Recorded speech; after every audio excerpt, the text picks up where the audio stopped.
తెలుగు ప్రజలందరికీ నమస్కారం. అమ్మా ప్రసాద్ మీ అందరికీ సోషల్ మీడియాలో సుపరిచితుడినే. రేపు తెలంగాణలో ఆంధ్రప్రదేశ్లో ఎన్నికలు. ప్రతి వ్యక్తి ఓటు వేయాలి. ఓటు వేయటం మన బాధ్యత, మన విధి, మన హక్కు. ఒక 50% 60% ఓటు వేస్తే అంటే అభ్యర్థిని 60% మందే ఎన్నుకున్నట్లు.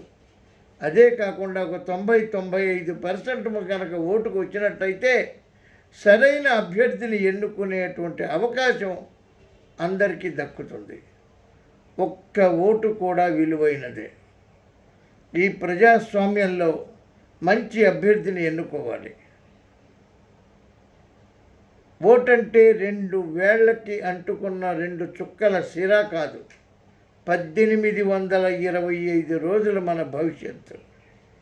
మీ భవిష్యత్తుకి మీరే పునాది వేసుకోండి. మంచి అభ్యర్థిని ఎన్నుకోండి. ఈ ప్రజాస్వామ్య విలువల్ని కాపాడండి. ఎవరు మనకి మేలు చేస్తారు, ఎవరు మనతోటి ఉంటారు, ఎవరు ఈ ప్రజాస్వామ్య విలువల్ని కాపాడుతారు, ఎవరు అభివృద్ధి చేస్తారు, ఇవన్నీ చూసి పార్టీలకు అతీతంగా మంచి వ్యక్తుల్ని ఎన్నుకోండి. మన హక్కు మనం వాడుకుందాం, మన హక్కు మనం ఉపయోగించుకోవటం. వృద్ధులు ముఖ్యంగా 7 గంటలకే వెళ్ళి మీ పోలింగ్ ప్రక్రియను ముగించుకోండి. ఏం చేతంటే ఎండాకాలం ఇబ్బంది పడతారు. అలాగే అన్ని పార్టీల కార్యకర్తలు కూడా వృద్ధుల్ని దగ్గరుండి ఓట్లు వేయించండి. అలాగే ఎలక్షన్ ఎన్నికల సిబ్బంది, పోలీస్ వ్యవస్థ కూడా ఎంతో శ్రమ పడుతున్నారు ఈ ఎన్నికల ప్రక్రియలో.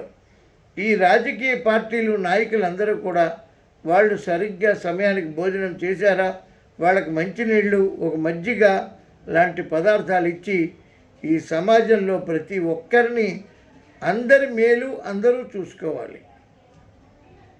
అలాగే ఈ కార్యకర్తలందరూ కూడా అన్ని పార్టీల కార్యకర్తలు, ఎన్నికల సిబ్బందిని, పోలీస్ సిబ్బందికి కూడా ఈ వేసవకాలంలో మంచినీళ్ళు, మజ్జిగ, ఆహారం అన్నీ ఇచ్చి ఒక వ్యవస్థని సక్రమమైన రీతిలో నడిపించవలసిందిగా ప్రార్థిస్తూ అందరి శ్రేయోభిలాషి అమ్మా ప్రసాద్.